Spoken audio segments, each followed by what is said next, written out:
titre de coordonnatrice à la culture et aux communications à la MRC de Rivière-du-Loup, l'annonce d'aujourd'hui vient pour moi confirmer, ce que je savais déjà, mais le plein potentiel de reconversion que constituent nos églises à titre de patrimoine bâti. Sans plus tarder, je cède la parole au nom de la ministre des Affaires municipales et de l'Habitation et ministre responsable de la région du Saguenay-Lac-Saint-Jean, Mme André Laforêt, le député de Rivière-du-Loup-Témiscouata, M. Denis Tardy. Quand je suis venu ici, il y avait longtemps que j'étais venu à Saint-Modeste, à l'église, puis j'étais venu dans d'autres circonstances, quand la salle était pleine. Je reçois une invitation du conseil municipal et je me présente le 16 février au matin, 8h20. Le maire, il pelletait l'entrée en avant. J'étais content de le voir travailler. J'étais content! Fait que je veux juste vous dire que c'est avec beaucoup de plaisir ce matin que je confirme une aide financière de 915 000 $ pour la conversation de l'Église Ensemble communautaire. Le montant octroyé par le ministère des Affaires municipales de l'Habitation dans le cadre du programme Réfection et reconstruction des infrastructures municipales va permettre de continuer de donner une deuxième vie d'un lieu commun qui est ce bâtiment-là. Et on va se dire des choses comme il faut, là. C'est donc bien le fun là, quand un milieu va bien et qu'il se développe. Là. Puis hier, je l'ai dit, puis inquiétez-vous pas, je n'ai pas perdu la mémoire. Puis je sais ce que je dis généralement, là, en tout cas à cette heure-ci, je le sais. J'aime ça de voir des municipalités qui vont bien, des municipalités qui ont une belle vitalité. Et c'est donc plaisant pour notre région, c'est donc plaisant pour ceux qui sont assis en avant, pour des représentants de la population, de pouvoir continuer d'avancer dans le même sens. Tout ça parce que le milieu s'aide à se prendre en main puis travaille en collaboration. Donc, pour moi, c'est vraiment un bon moment, un bon guide. Et c'est surtout des engagements qui sont concrets, qui se traduisent concrètement. C'est un privilège d'avoir été engagé dans mes années passées, dans le monde communautaire, dans le monde culturel, dans le monde économique. Et je vais continuer, parce que vous comprendrez, c'est pas un plan de carrière. Pour moi, c'est un engagement à la politique. Je vais continuer de rester engagé, puis je vais continuer de rester ce que je suis, le député qui frappe aux portes, humblement, pour écouter les gens, puis essayer d'améliorer du mieux que je peux la situation.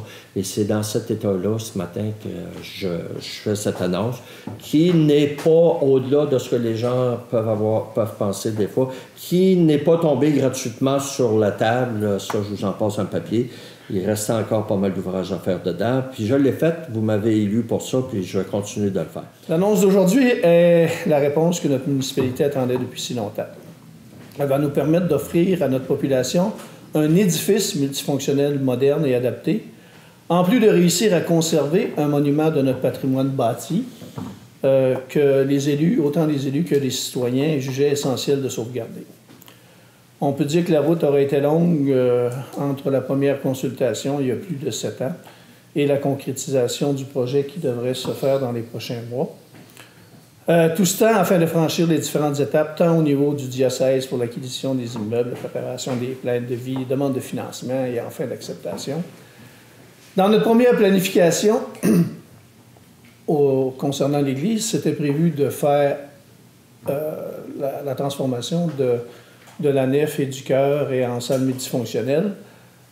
Donc, comme on sait, ça ne se produit pas nécessairement toujours comme on veut. Donc, on avait eu une soumission et elle était beaucoup trop onéreuse. Donc, il a fallu changer nos plans.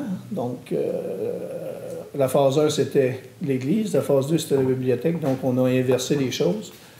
Et donc, on a fait cette transformation. Et vous voyez que je pense que ça nous a quand même fait la main. Je considère que c'est une belle réalisation. Et on pense et on espère beaucoup, et je pense que ça va se concrétiser, qu'on devrait faire aussi bien dans la phase qui s'en vient au niveau de l'aménagement et de la conservation. Donc, on dit que ce petit détour a quand même permis d'ajuster nos objectifs, de passer d'une salle multifonctionnelle à une bibliothèque à un édifice multifonctionnel. C'est juste deux mots différents, mais c'est une réalité très différente entre édifice et salle multifonctionnelles.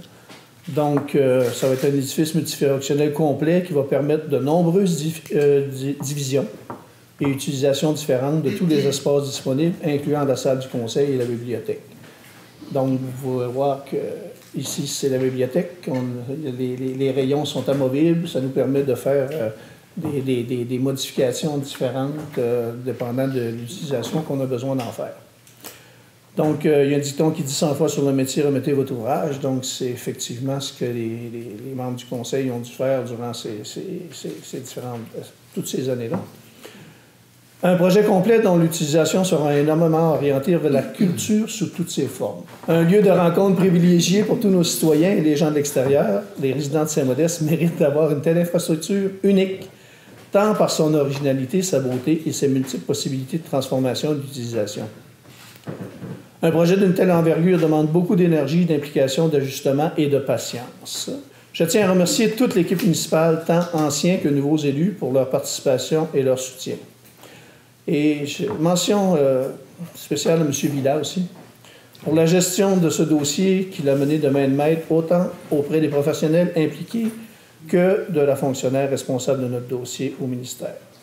Les sourires observables ce matin sont assurément le signe d'une très belle annonce pour la communauté de Saint-Modeste. J'ai entendu, ça, je peux vous le jurer, si souvent Louis-Marie me parlait de l'importance de la réalisation de ce projet pour les citoyens de sa communauté. Vous savez tous que Louis-Marie tombe en mission quand il se met en tête de réaliser les attentes citoyennes. Ce sera la 3e église sur le territoire de la MRC de Rivière-du-Loup dont la propriété est municipale, qui sera préservée grâce à sa transformation en édifice multifonctionnel.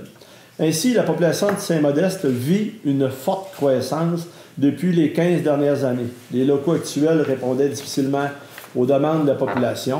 Par ailleurs, au sein de la communauté, un fort désir de conserver l'Église et lui donner une deuxième vie. Aujourd'hui, je pense que l'annonce vient témoigner de cet engagement-là.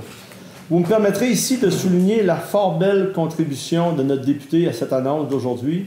Avec Denis, nous devons nous habituer à des réponses honnêtes de celui qui nous appuie sans réserve, nous accompagne en nous disant « Je vais travailler aussi fort que vous et nous aurons les résultats que nous mériterons ».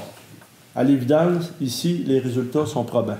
Dans son cas, la MRC de Rivière-du-Loup, que je représente ce matin, est heureuse de contribuer, via son Fonds de développement des territoires, à la hauteur de 10 000 $ afin d'assurer une réponse aux besoins exprimés par la population de Saint-Modeste. Bonne conversion laïque de l'Église et assurément de fiers résultats. Merci.